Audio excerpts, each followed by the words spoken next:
Iraq के Mosul में America का हवाई हमला। मोसुल में शिया विद्रोहियों के हेडक्वार्टर पर यह हमला हुआ है। इराक में ईरान समर्थक शिया विद्रोहियों पर यह हमला किया गया है। बड़ी खबर आपकी टेलीविजन स्क्रीन पर। इराक के मोसुल में अमेरिका का यह हवाई हमला। मोसुल में शिया विद्रोहियों के हेडक्वार्टर पर अमेरिका ने हमला किया है।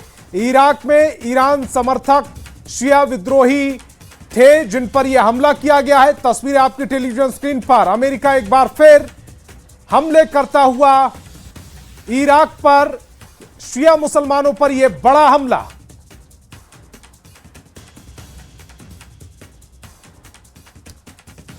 और पश्चिम एशिया में जारी महायुद्ध का आज 30वां दिन है। जैसे जैसे दिन बीत रहे हैं वैसे वैसे युद्ध और विध्वंसक होता चला जा रहा है।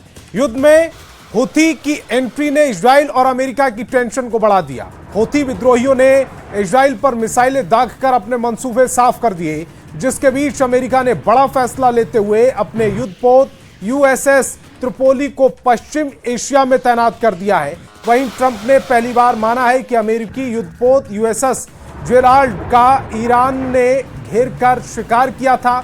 वहीं ईरान के किलर ड्रोन ने इजराइल और अमेरिका के बेस पर हमले कर आतंक मचा दिया, जिससे इजराइल और अमेरिका को नई रणनीति बनाने पर मजबूर कर दिया है।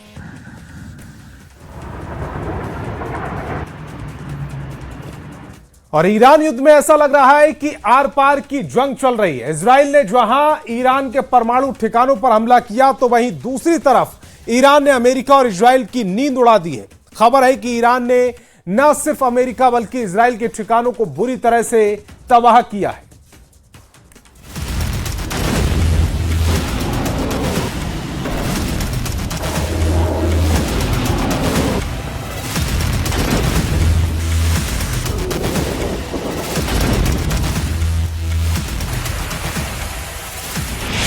ट्रंप का 10 दिन वाला धोखा, ईरान के 2 परमाणु अड्डों पर हमला।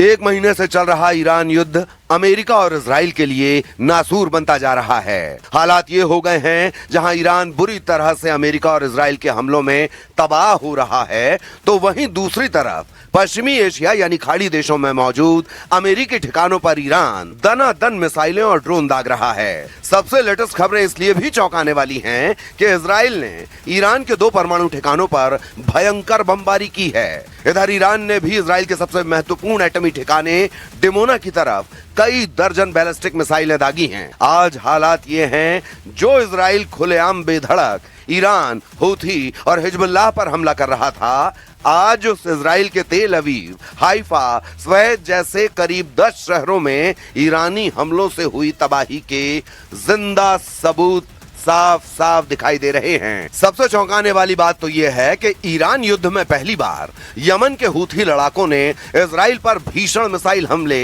2000 किलोमीटर दूर से करना शुरू कर दिए हैं। ये हमले साबित करते हैं कि इजराइल पर इस वक्त ईरान, हूथी और हिजबुल्लाह चौतरफा हमले कर रहे हैं।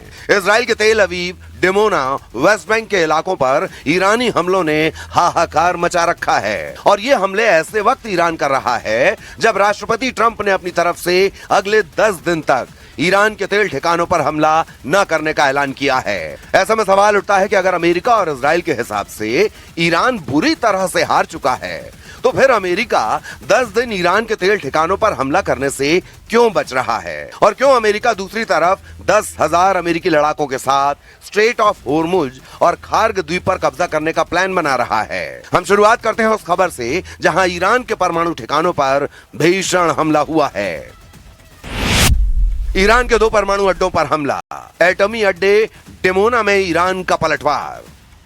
एक तरफ ट्रंप ने ऐलान किया है कि ईरान पर 6 अप्रैल 2026 तक अमेरिका किसी भी तेल ठिकाने पर हमला नहीं करेगा, तो वहीं दूसरी तरफ इजराइल ने ईरान के परमाणु ठिकानों पर सीधे हमले शुरू कर दिए हैं। ईरान के बुशर प्लांट अरकान स्थित येलोकेक पर हमले हुए हैं। खुफिया रिपोर्ट के मुताबिक इजराइल ईरान के कम से कम 5 ठिकानों पर सीधा हमला कर चुका है। बुशहर प्लांट के पास भी इजराइल हमले कर चुका है। ईरान ने 3 घंटे में 50 विमानों से सीधे हमले किए हैं। खबर तो यहाँ तक है कि अमेरिका और इजराइल के संयुक्त हमलों में ईरान के नतांज के भूमिगत संवर्धन संयंत्र के कम से कम 3 भवनों और 2 प्रवेश द्वारों को नुकसान पहुंचा है। हालांकि IAEA ने संकेत दिया था कि मुख्य परमाणु इंस्टॉलेशन पूरी तरह नष्ट नहीं हुए हैं। अमेरिका को शक है कि यहीं पर ईरान का संवर्धित यूरेनियम हो सकता है। अमेरिकी सेना यहाँ पर हमला करके ईरान का यूरेनियम लूटने की कोशिश कर सकती है।